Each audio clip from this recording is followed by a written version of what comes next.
saudamos a todos, amigos, amigas, amados, filhos e filhas de Deus, da nossa querida Igreja do Barreiro. Auguramos paz e saúde para todos e todas. Estamos presentes no programa de Palavras Cruzadas, um programa já habitual na nossa igreja, que aborda a recapitulação das lições da Escola Sabatina. E hoje estaremos a falar sobre a lição número 4 do terceiro trimestre de 2025, portanto, penúltimo trimestre, e a lição número 4 nos fala sobre as pragas. Lembrando a todos e todas que estamos nesse terceiro trimestre a falar sobre o Êxodo, o livro do Êxodo ou o livro de Êxodo. O sofrimento do povo israelita no Egito, mas antes ainda a bonança, como lá foram parar, já vimos isso. E muito recentemente, na lição número 3, falamos sobre o início difícil da missão de tirar o povo israelita do Egito para adorar a Deus logo 3 dias depois, né, da libertação, mas principalmente depois no deserto e finalmente em Canaã. Nas palavras cruzadas, nunca se está sozinho, salvo raras e pequeníssimas exceções. Hoje estou com meu amigo amado Jorge Bessa para trocarmos ou cruzarmos as palavras em torno das pragas, com o título principal da lição número 4.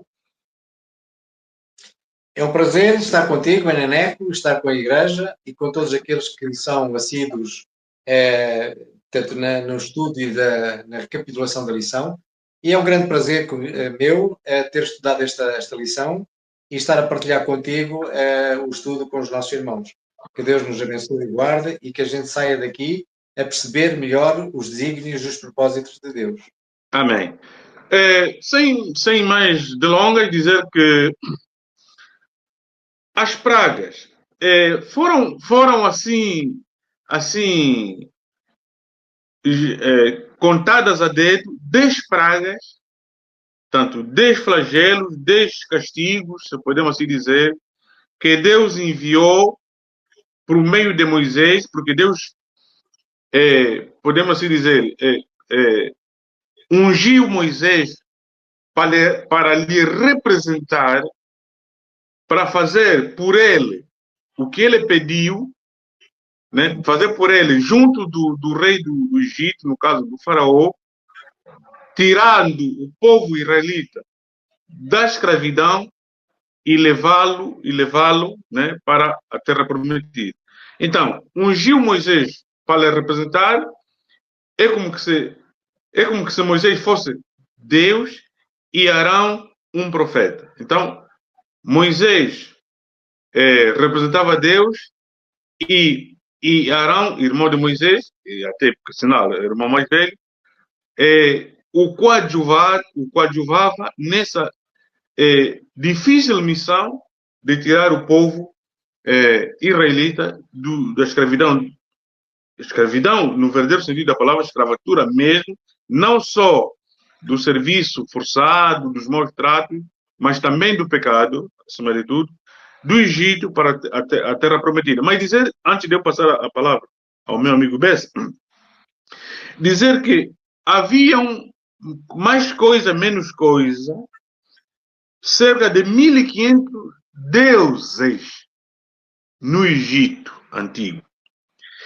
E essas pragas foram portanto, enviadas por Deus pela mão de Moisés e Arão para apenas atingirem dos 1.500 10 deuses. Eu gostaria de dizer que foram, tanto Deus escolheu, se assim podemos dizer, 10 deuses principais. Só que esses 1.500 para cerca de 1.500 deuses eram todos venerados, eram adorados, e vamos já ver aqui alguns, o que eles representavam. Mas Deus escolheu 10 deuses para confrontar esses deuses, atenção aqui, deuses com D minúscula, ante o poder, a autoridade e a soberania do Deus Todo-Poderoso, YHWH, o Deus que nós conhecemos, o Criador do céu e da terra, o dono do universo. E ainda, dizer também, amigos, que Deus ama o pecador, mas o pecador arrependido. Atenção, Deus ama o pecador, mas é o pecador arrependido. Não vamos aqui misturar as coisas de que Deus ama o pecador. Qualquer pecador, ou seja, pecador contumaz, pecador que vive na prática de seus pecados conhecidos, enfim, Deus ama esse. Não, Deus ama o pecador arrependido. Deus amava os egípcios, porém, detestava os deuses dos egípcios. Então, a ira do Senhor se acendeu contra os deuses.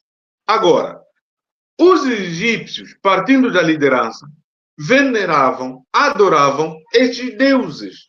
Então, as pragas foram dadas, foram apresentadas por Moisés e Arão para destruir os deuses.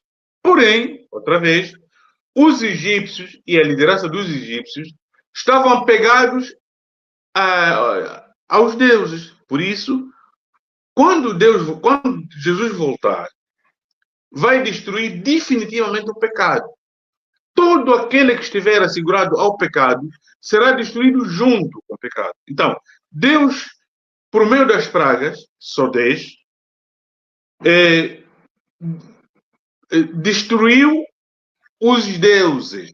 Só que muitos egípcios, incluindo os líderes, estavam apegados a esses deuses e por isso também foram destruídos.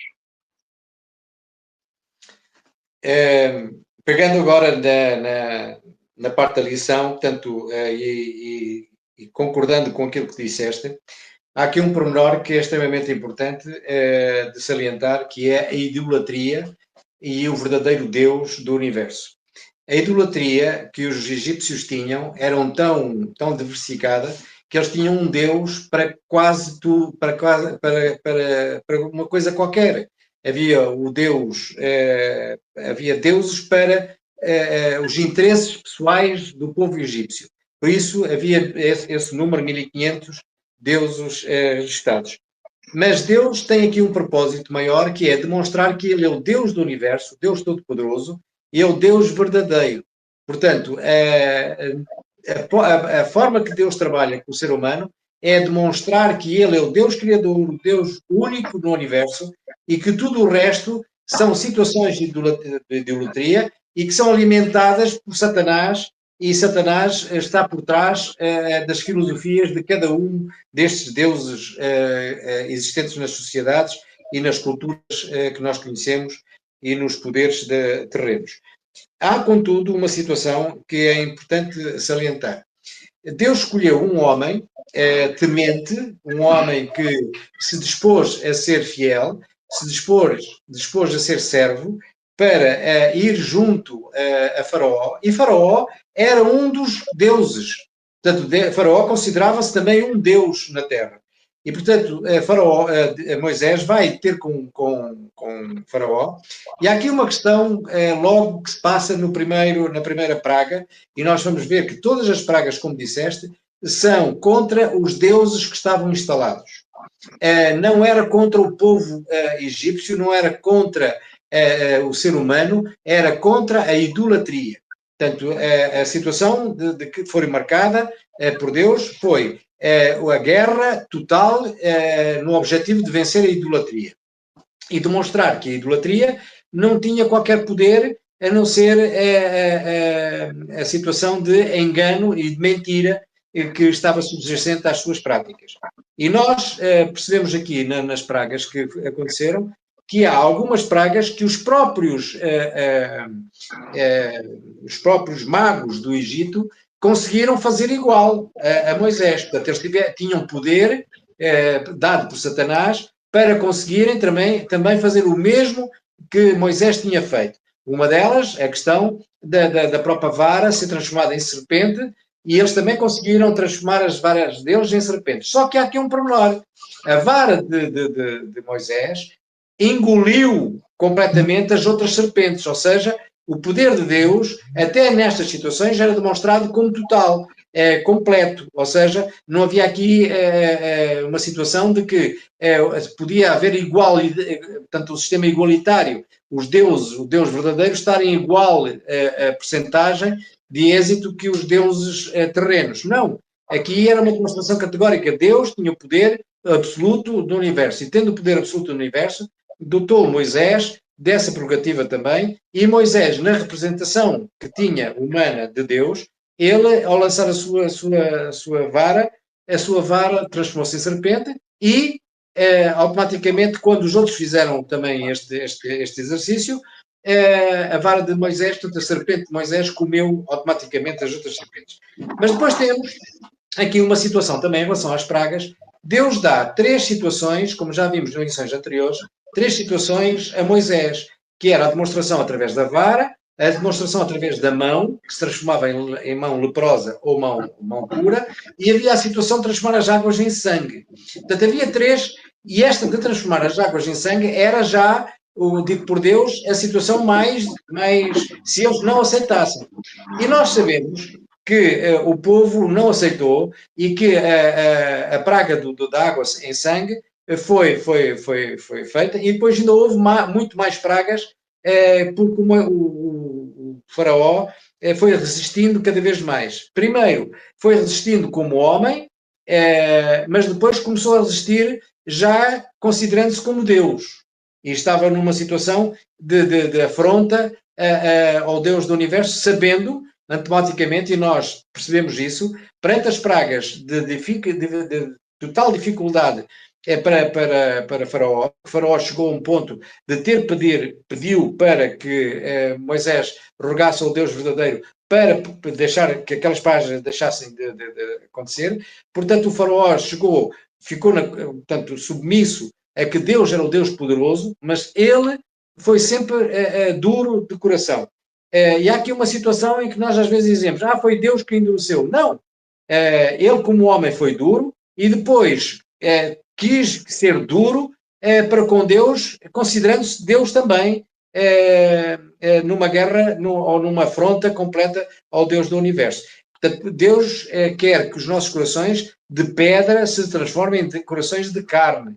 Deus não quer que os nossos corações se tornem de pedra sempre. Chega a um ponto limite em que Deus demonstra o seu poder e a sua glória. Portanto, nós temos que ter a noção de que não há ninguém superior na Terra ao poder de Deus. E nós temos que ter isso em consideração quando analisamos as próprias pragas, como vamos analisar agora a partir deste momento.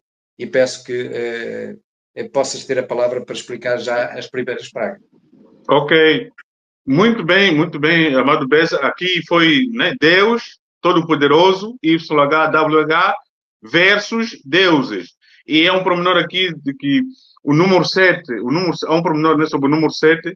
O número 7 é um número da plenitude, é um número de Deus, onde, curiosamente, né, a única vara que estava com Moisés, né, a vara que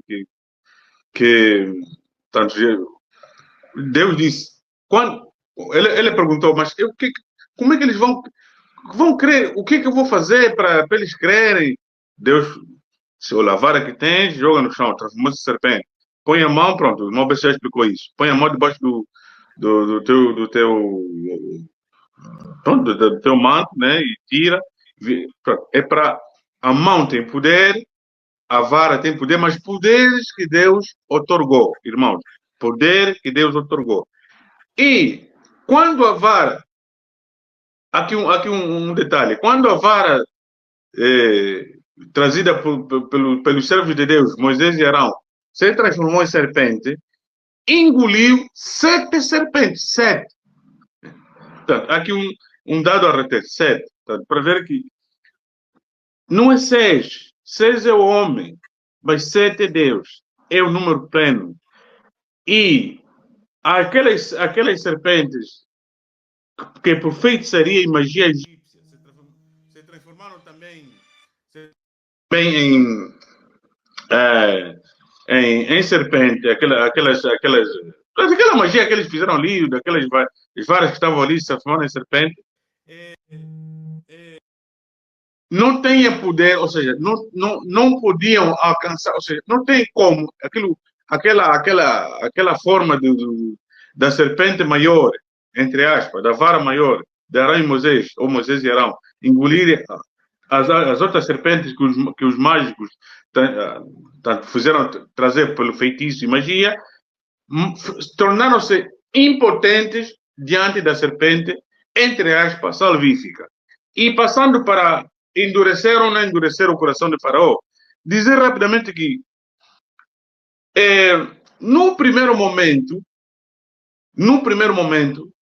Deus estava a trabalhar com o coração de Faraó. Ou seja, à medida em que as pragas fossem derramadas, era expectável, ou seja, Deus esperava, embora Deus conheça os nossos corações e Deus conheça o fim desde o princípio, mas Deus não força as circunstâncias, tem um controle, é bom que se realça isso, Deus tem o controle das circunstâncias, mas não força as circunstâncias.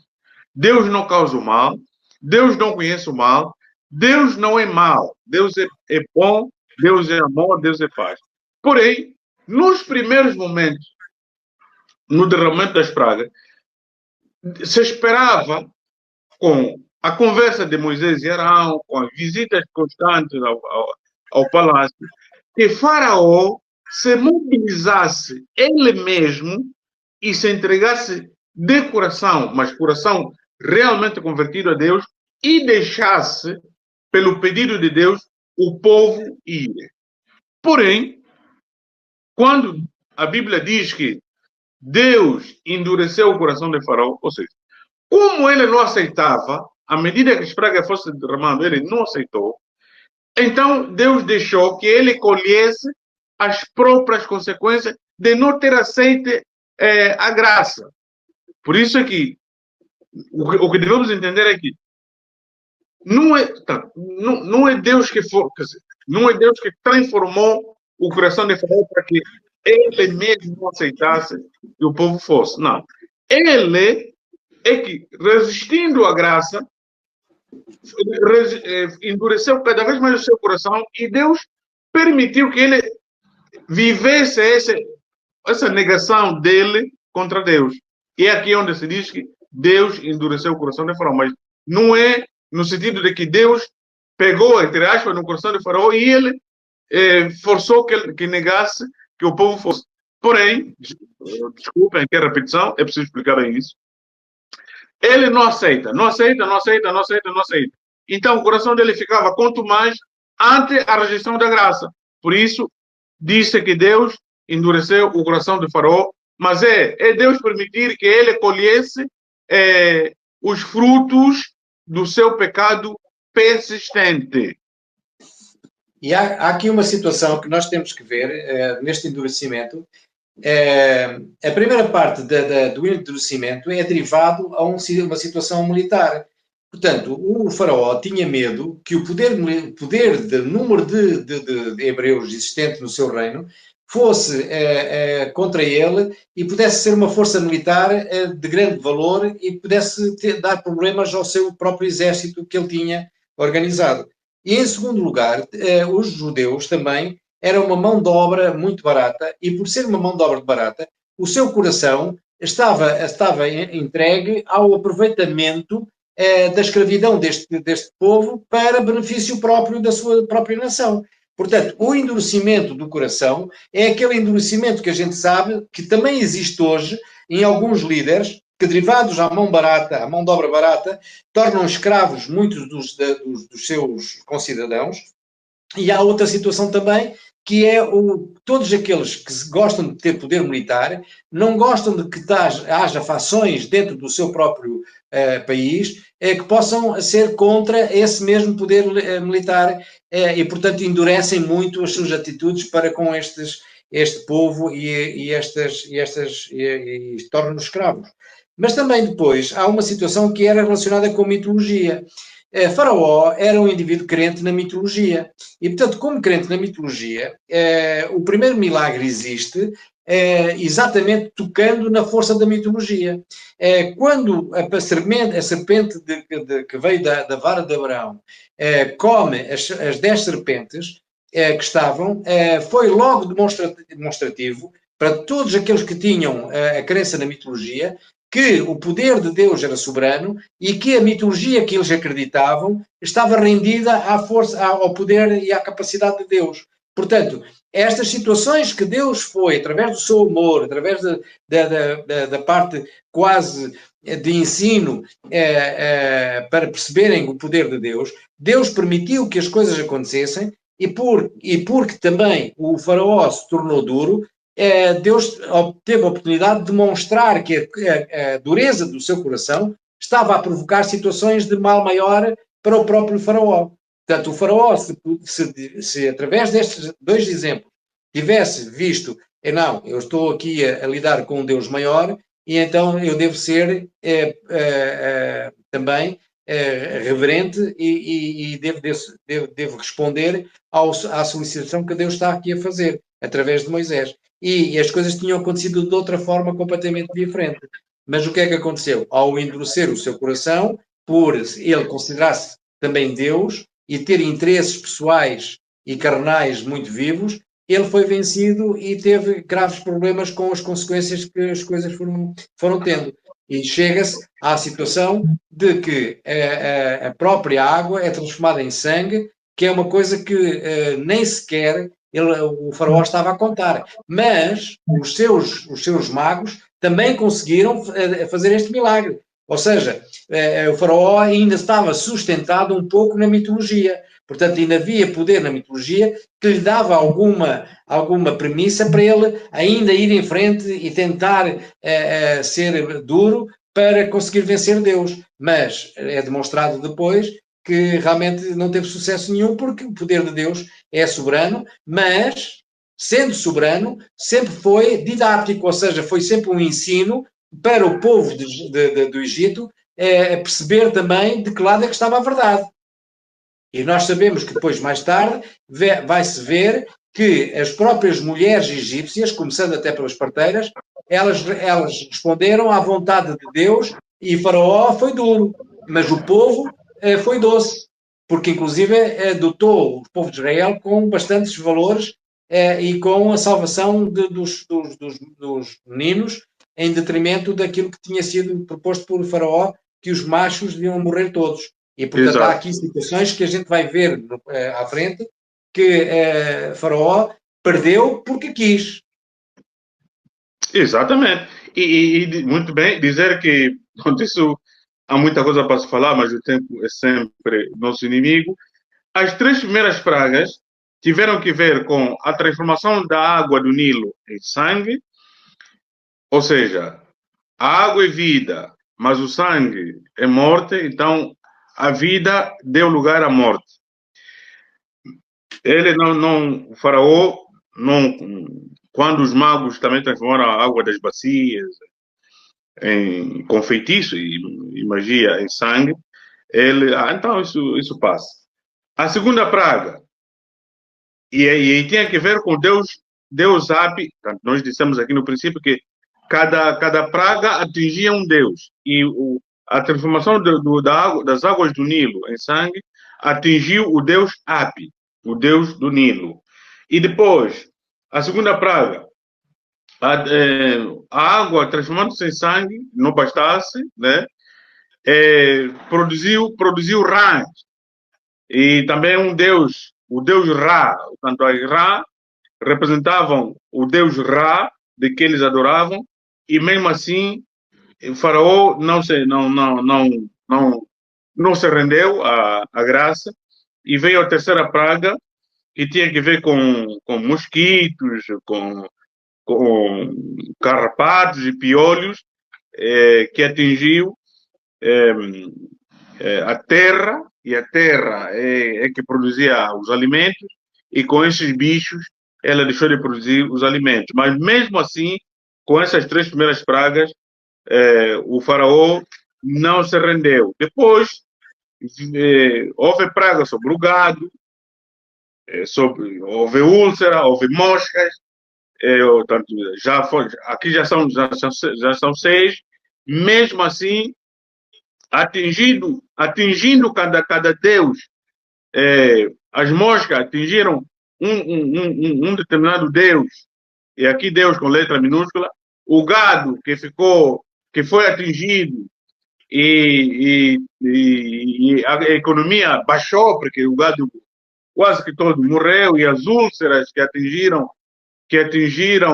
os animais e as pessoas, mesmo assim, até a 6ª praga, Faraó não deixava o povo ir. Então, veio o granizo, vieram os gafanhotos, veio a escuridão, e aqui, com o granizo, os gafanhotos e a escuridão, tudo parecia perdido, onde o faraó disse, bem, Moisés, é assim, vamos fazer o seguinte, entrou numa barganha, vamos fazer o seguinte, vocês vão adorar o vosso Deus aqui mesmo no Egito. Bom, isso era contraditório, porque adorar a Deus implicava também sacrifício de animais, envolvia o derramamento de muito sangue, e os israelitas podiam, obviamente, ter que sacrificar muitos animais que os egípcios admiravam, e entrava em colisão de interesses, entrava aqui conflito de interesse econômico, não só, e também de cultura. Por isso, não era possível adorar a Deus do Egito, por um lado. Por outro lado, o assim diz o Senhor deve prevalecer, porque Deus disse, vocês têm que sair, você tem que dizer ao faraó que o povo tem que sair. O meu Deus, o nosso Deus, o YH, o tetagrama, YH, WH, o Deus Todo-Poderoso, não são os deuses do Egito. O Deus que criou vocês, que nos criou a nós, o Deus que criou o universo infinito, quer que o adoremos fora do Egito, não aqui. Mas mesmo assim, Faraó não cedeu. E nós vemos que Faraó não cedeu porque ele estava entregue à sua própria maldade. E nós vemos também, através da palavra de Deus, num assunto que não tem nada a ver com egípcios, mas que é um assunto que também pode ser comparado neste propósito, que está em Romanos 1, 24, 32, em que o homem tem a premissa, o livre-arbítrio, de fazer aquilo que quer, e depois colhe os frutos dessa mesma situação. E aqui o faraó, estando entregue à sua própria maldade, os impulsos dele eram malignos. Portanto, a situação é o que acontece hoje também. Nós, quando estamos entregues à própria maldade, à maldade humana, nós estamos a colher o quê? Quais são os frutos que nós colhemos? É os frutos da maldade. Portanto, nós vemos isso no ser humano que está ao nosso lado, vemos isso nos nossos colegas de trabalho, vemos isso na sociedade em que nós estamos, na cultura que nós vivemos, nós vemos isso nas culturas que nós conhecemos no mundo. Às vezes dizemos, isto a leste é diferente do oeste. Não, a leste há um tipo de maldade, ao oeste há outro tipo de maldade. A norte há um tipo de maldade, a sul há outro tipo de maldade. Mas é maldade sempre. E a maldade cria impulsos malignos e agentes malignos também, que vivem desse espírito malicioso. E, portanto, não conseguem sequer perceber, nem conseguem deixar aquilo já faz parte do DNA deles. E, portanto, nós aqui temos que perceber que o DNA do faraó era esse. Portanto, ele tinha uma tendência para a maldade, para os impulsos malignos, porque ele foi educado nisso. Portanto, e toda a filosofia da vida dele era essa. E foi muito difícil convencê-lo do contrário. E só sabemos nós que ele foi convencido do contrário por momentos. Porque depois ele faz a perseguição, depois de terem morrido os primogênitos, ele faz, e nós vamos ver isso depois para a semana, ele faz a perseguição ao povo de Deus, para o aniquilar, porque ele não aceitava que o povo de Deus fosse reverenciar e fosse peregrinar a favor de Deus. Portanto, ele não aceitava isso. Portanto, ele queria aquele povo como seu povo de escravatura, a beneficiar o seu país nos moldes de idolátricos que ele queria. E, portanto, ele não queria que o povo tivesse um Deus do universo. Ele queria que o povo hebreu, seguisse os seus próprios deuses. Portanto, fosse servo dos deuses do próprio Egito. Ele não queria que o povo hebreu tivesse um Deus universal que ele próprio, no fim, reconheceu, mas que não aceitou. Ele reconheceu, mas não aceitou. Tanto que ele depois vai novamente fazer perseguição ao povo judeu e acontece o episódio no mar Vermelho, porque ele aí perde completamente a batalha a favor de Deus. Porquê? Porque não aceitou fazer a vontade de Deus. E é isso que acontece muitas vezes connosco também. Pois é. Amigos e amigas, queridos irmãos, que nos assistem, pois estamos no fim, temos 72 minutos. Eu gostaria de terminar dizendo o seguinte. Muito se pergunta, às vezes, por que Deus permite o sofrimento, pessoas morrem, por que pessoas inocentes morrem, por que o faraó se permitiu levar pelo ou seja, por que ele não aceitou a vontade de Deus assim, de graça? Por que ele foi tão longe? No livro Patriarcas e Profetas, página 226, que até pelo menos a praga, Deus estava a dar chances de arrependimento do líder e por ele, como o povo normalmente segue o exemplo do líder, o povo também depois seguir que o Deus de Moisés, o Deus dos israelitas, Deus a ser adorado, mas quanto mais se agudizava, ou seja, quanto mais ele o convite, endurecendo cada vez mais o seu coração, Deus estava a dizer: esses egípcios, por essa via, sofrerão danos maiores, não porque Deus não é amor, mas porque eles mesmos. Então, dizer que o Sol e a Lua nascem para bons e maus. Bons têm a oportunidade, têm sempre continuar no caminho do bem, e os maus se converterem do mau caminho para o caminho. E o autor da lição disse que o exemplo que aconteceu com o faraó está tanto no, como é que eu digo, está no exemplo, como é que eu digo, da ilustração entre a manteiga e o barro. Quando tirada do frigorífico, posta diante do sol, ela derrete facilmente. Ou seja, entrega-se completamente ao poder do sol. Mas o barro, agora, ser amassado agora, diante do sol, endurece.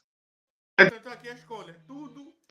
Olha, ou somos a manteiga, que depois de sairmos do frigorífico, saindo onde está o coração duro, coração de pedra, nos entregamos derretido a Deus, que é o sol, entre aspas, ou estando mole e esperando Deus que avancemos, mas não avançamos e endurecemos o nosso coração, somos irresistíveis à graça e nos perdemos. Por isso, está nas nossas mãos, o poder é de Deus, a graça do Senhor está, mas ele está à nossa espera para entrarmos no reino de vitória, onde não haverá mais pecado, não haverá lágrima, não haverá choro, não haverá, enfim, sagrados, enfim, só paz.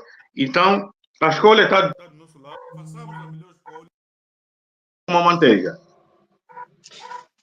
Aproveitando, portanto, agora para terminar a lição, porque o nosso tempo já está ultrapassado, pegava aqui no livro de Êxodo 9:27, na confissão que o faraó fez, que diz: desta vez pequei, o Senhor é justo, porém eu e o meu povo somos ímpios. Esta é a condição que a maior parte dos pecadores tem, olhando para a glória de Deus. E nós, como a Igreja, e uma Igreja e povo escolhido, devíamos pensar seriamente no nosso, como é que fazemos a nossa vida e que forma é que nós também temos o nosso coração duro perante a vontade de Deus, porque muitas vezes também acontece isto. Confessamos os nossos pecados, dizemos que pecamos, que somos pecadores, que Deus é justo e que nós somos injustos, mas continuamos a ser ímpios, continuamos a ser pecadores. E há um propósito que Deus tem para connosco, é que nós deixemos, dia após dia, a força do pecado ser vencida pelo poder de Deus e pela graça de Deus, para que os nossos caracteres, o nosso caráter, possa ser santificado e possa ser um exemplo ao mundo de caráteres que merecem a graça de Deus e possam estar no regaço de Jesus quando Jesus vier em poder e glória. Que nós possamos pensar, através deste exemplo de Faraó, que os nossos corações e as nossas atitudes para com Deus devem ser de mansidão, de aceitação da vontade de Deus, e não devemos nunca obstar a fazer a vontade de Deus e a ser discípulos da vontade de Deus. Porque Deus é que sabe o que é melhor para nós, é que sabe o que é que nos leva ao caminho da salvação. Se Faraó tivesse aceito logo na primeira pedido de Moisés fazer a vontade de Deus, hoje provavelmente o povo egípcio era um povo salvo e não um povo perdido na idolatria. E, portanto, nós também percebemos que o Egito chega ao ponto em que está hoje, derivado às escolhas que teve feitas mal no passado, e hoje colhe essas consequências de ter feito más escolhas no passado. Se tivesse feito boas escolhas, provavelmente hoje o povo do Egito era completamente diferente e havia uma graça permanente sobre o povo do Egito que recusou liminarmente e ainda hoje recusa. Portanto, que Deus seja connosco e que nós possamos ver nestas situações, nestes exemplos de vida do passado, possamos ver a graça de Deus atribuída a cada ser humano e possamos aceitá-la e vivê-la como Deus pretende que nós a vivamos. Amém, amém.